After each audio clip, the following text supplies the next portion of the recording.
Welcome to Suzanne's studio, and I'm Suzanne Barnett, your host. Tonight, I have two guests. My first guest is Juri Kameda. Now, let me tell you a little bit about Juri. She is a multilingualist, she's a mother, she is a wife, a musician. Oh, I have to catch my breath, there's so much to say. And she is a ALS survivor. Now, our other guest is Galvin, who is her most beloved companion, besides her husband. Juri, thank you so much Thank you, for coming. Tell us a little bit about yourself. Well, I was born and raised in Tokyo, Japan, and I came to the United States for college and worked in the Silicon Valley companies as a computer engineer, and also worked as an interpreter using my language skills. And then I had boys, two boys, and the boys were, the youngest boy was perhaps 12 years old when I was diagnosed with Lou Gehrig's disease. And at that time, my world, as I know it to be, was turned upside down. And that really impacted our whole family because I was no longer able to do the tasks that the mother can do or the wife can do. And at that time, I had many careers, and career changes had occurred already. I was a respiratory therapist. I went to additional schooling to be a registered respiratory therapist and was working at Stanford as well as a subacute residential hospital. And I was working more than 50 hours or so, and then 50 hours or so, and then it was a prime of my working age, I would say, but suddenly that was to be changed. Noticed appreciative weakness in my arms, and one of the funniest thing or the odd thing that happened to me was that I could no longer turn the car key for ignition to start the car, and things like pencils and paper would just slip out of my hands. And well, my right hand was affected first, and I had been seeing a neurologist for a couple of years until I was properly diagnosed in January of 2006. So for the 2 years that I was working, I had this unknown problems that I didn't know what it was, that had been going to neurologists. Nobody could tell me what was wrong with me, but I kept on having this symptom that was growing and becoming very fatigued. I was becoming so tired that I would trip, climb up the stairs, and out of breath. So eventually I went to UCSF ALS Center and properly diagnosed with Lou Gehrig's disease.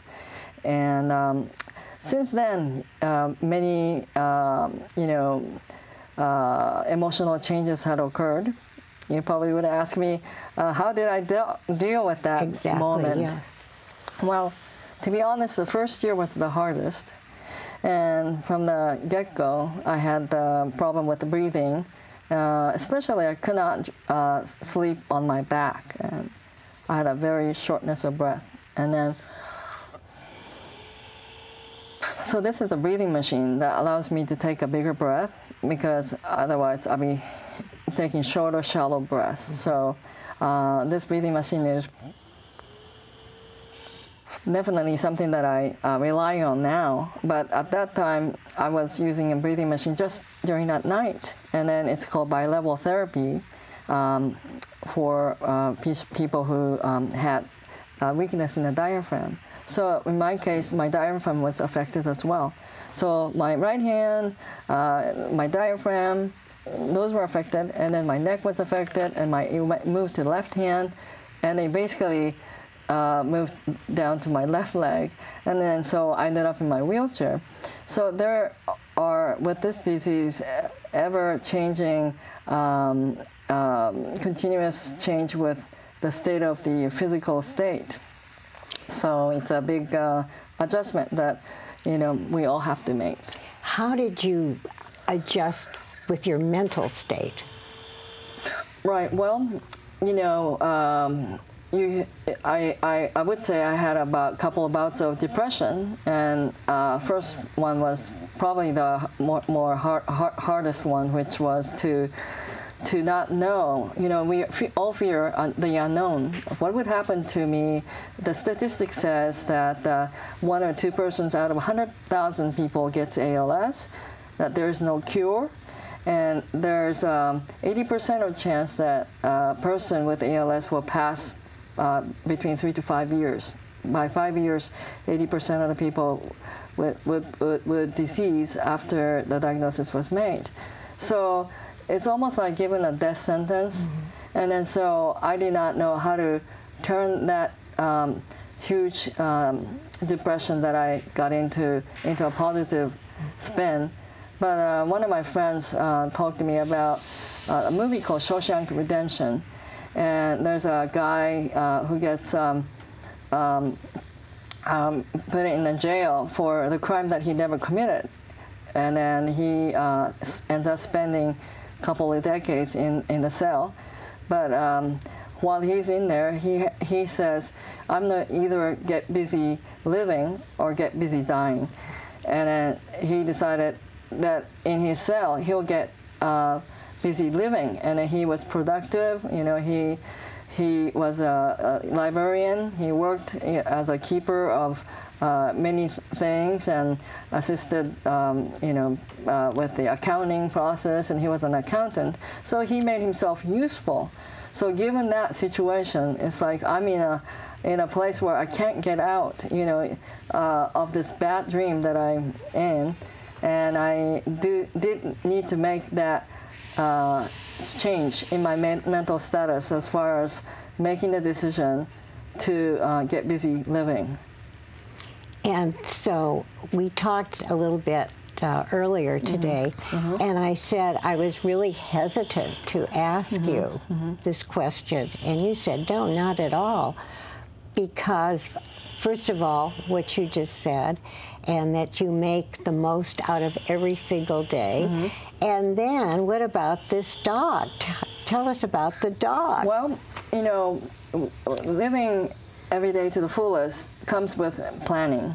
So, you know, about 2, well, let's see, I had Galvin for about 1.5 years, so about 3 years ago, 1.5 years before I got Galvin, we need to fill a lot of paperwork to apply to CCI for getting a service dog. Tell what CCI is. CCI stands for Canine Companion for Independence, and they are located in Santa Rosa. And it's a wonderful organization that places dogs for people who are in need. And there are various programs. There's a hearing dog, and there's a facility dog, and there's also a service dog. And Galvin is a service dog. He basically assists my life in many, many different ways. One of which is when we go shopping, I can't raise my arms. The best I can do is flip my arm. And I can raise my leg to assist my arm, but it's not enough for me to hand a credit card to the tender, you know. Then I just give Galvin my credit card, and then he'll go up and do the payment for me. It's so cute. and then the only thing he can't do is, you know, stamp his nose to the paper and say I signed it. Right. So I just ask people to draw a smiley face. So tell what he does so many things, mm-hmm.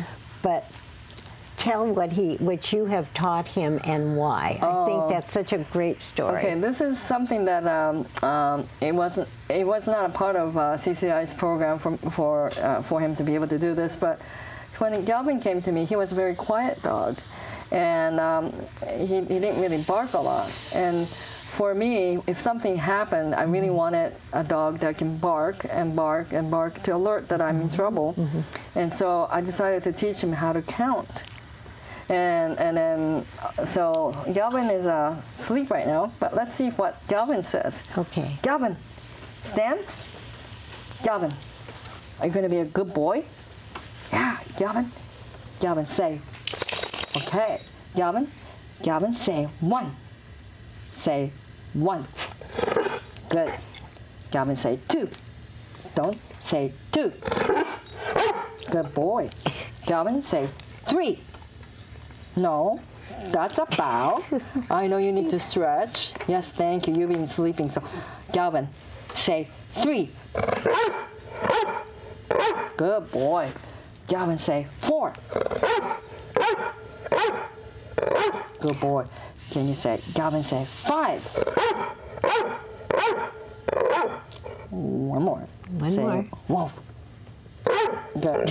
You, Galvin, you are too much. Galvin, sit. Good boy. Galvin, down. Yes. So. And there are no treats involved with this. This is just giving him lots of love and attention. That's right. That's what he needs. He's so lucky to have you. Right. And then your husband Ken, he's crazy about Ken too. It's a very much of a combined effort. Myself, I actually need to sleep a lot and rest a lot. So my husband takes on the job of taking Galvin for a walk in the morning around the block, because Galvin has to be physically trained as well as mentally trained, mentally sharp. So we have him walk in the morning, walk at night, and I don't really do that part. But during the day, when I feel well, we go out, and when we get on a bus together. A lot of people with disability like myself will be hesitant about getting out and about, and they like to just stay home and then, feel like they're locked into the house, to their home. And on the other hand, we decided that we're going to have an automatic door opener, so I don't have to put my key. I couldn't do that anymore. So we have a little application on the iPhone that opens and locks the bolt, and also have a push button to actually open the French door, and also there's a button to open the gate. And I also have the current driver's license that's valid with driving out of the wheelchair and using a special handicap van to drive to places, and then we can go shopping because you can pay credit cards. And sometimes I'm really too tired to drive. So we get to the main street and wait for a bus, and Galvin and I get on the bus together. And then there's this wire that you have to actually grab and pull down. And then I said to the driver, if I can't do that, or if I'm not close to a paddle or something, then my dog is going to bark twice when we're ready to get off. And so Galvin barks twice, and the driver knows, okay, it's time for them to get off and help them. You are really something else. I just admire you so much. I really do. In the short time I've known you. But what I want to tell the audience, Juri, is that you have done so much work for ALS, the Lou Gehrig disease. And one of the things that you have done to raise money is to skydive. That's correct. On April 14th of this year, my friend Gloria Hill and myself went together skydiving to raise awareness of all things, and also to raise money for the research for finding cure for ALS. And then most important thing was that we were able to connect to Son of the Mercury and get us on a first page on a local newspaper, and people were able to learn about the disease, what I am going through, what my friend was going through, Gloria was going through.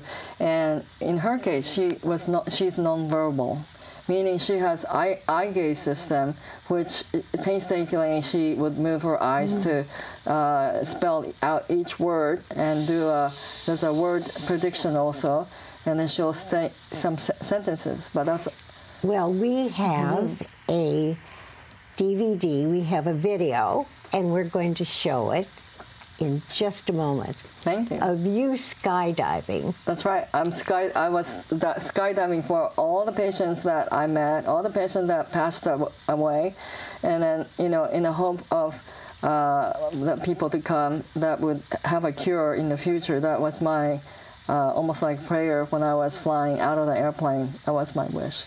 So we're going to see that right now.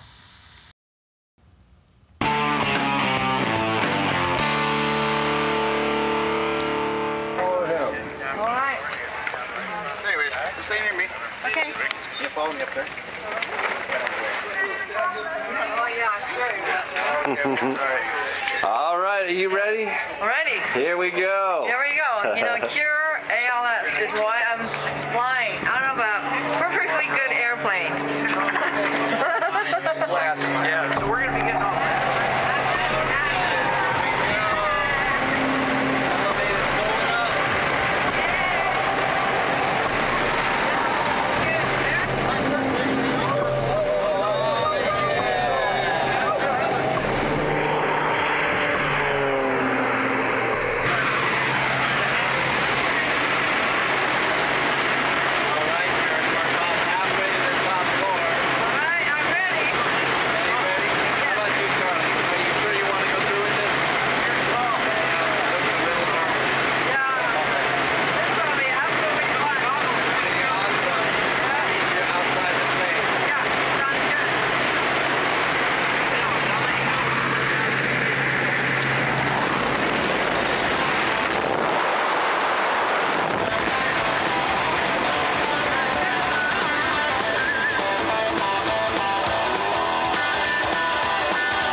Beautiful.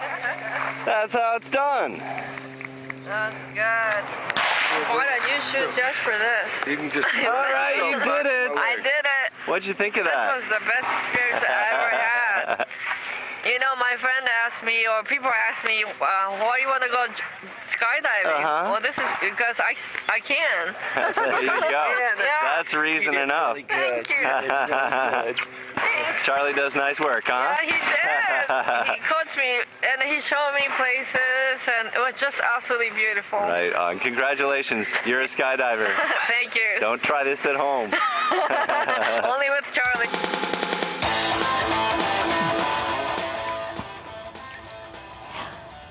You can see that I was absolutely happy doing it. I know. Were you frightened at all? No, not at all. Why weren't you?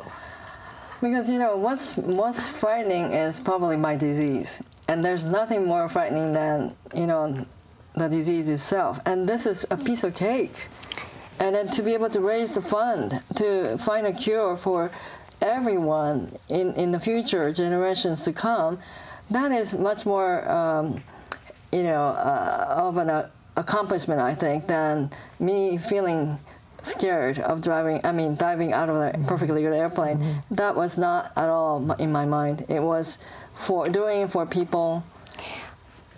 And but you do work with other ALS people, don't you?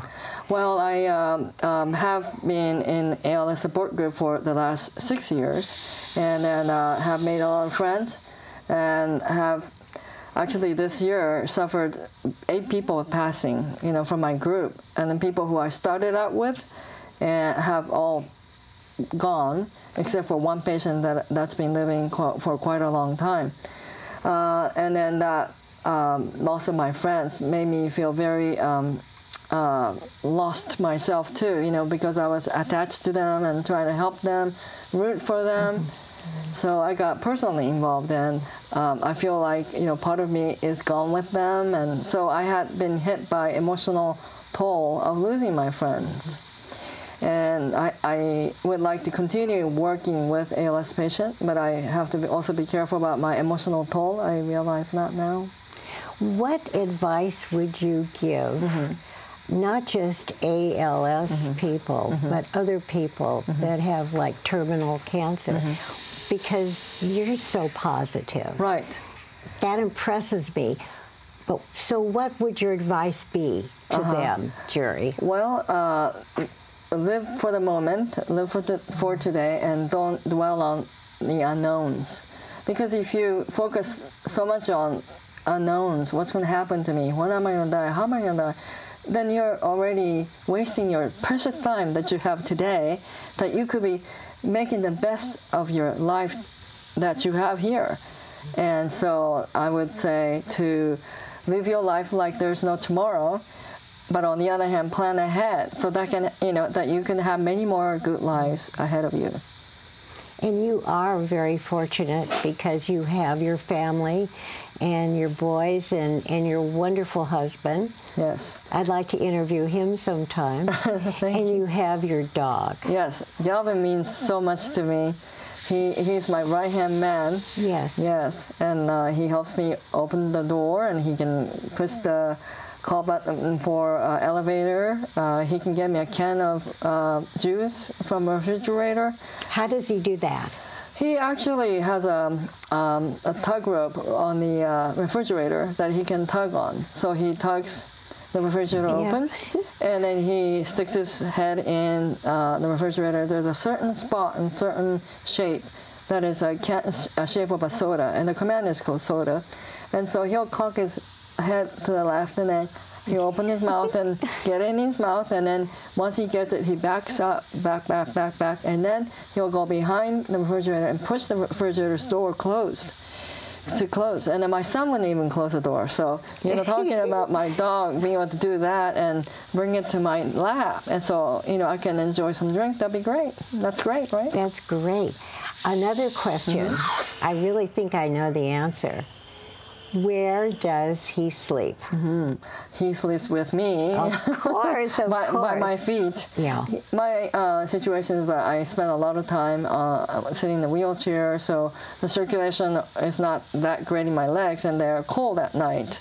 So Galvin sleeps between my legs, and he warms my legs up. You are really fortunate. You really are. But I think the most fortunate thing about you, Juri, is your attitude. Really. I think that this is so important, especially for you, number one. But it is an inspiration to have such a really difficult disease, really. Well, there are many inspirations. I think it's important for people to have reason for living and will to live. If you don't have those two, then nothing can really help a patient. If you don't have a will to live or reason to live, then definition is I might as well die with this disease.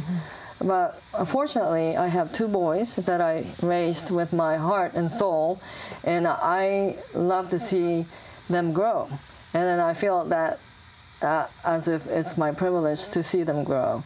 And also for my husband, he's very loving, and I told him, I'm the biggest burden for you, you know. But he says, you know, you're my love. So, you know, I would not mind, you know, taking care of you at all. There's no issues with that. So I am very fortunate. And then unfortunately, I've met a lot of other patients that are not so fortunate. And their ALS is such a devastating disease. And I wish that there would be more financial assistance from the government, because once you're not able to do anything for yourself, for example, I can't even get out of the bed myself because I lost the abdominal muscle to sit up. So somebody would have to help me. You know. Well, we have run out of time. I can't tell you really and truly how excited I have been to have the honor of interviewing you and to interview such a, well, you're so talented, and you're still using it, and you're still helping others. And that dog, he was great. Thank you very much. All I can say is I wish you a very, very long life. I do. And I think you will because of your attitude. Thank you. Thank you very much. And I thank my wonderful crew. You have met them. I don't know what I would do without them. I feel very fortunate, too. I wish I had a dog.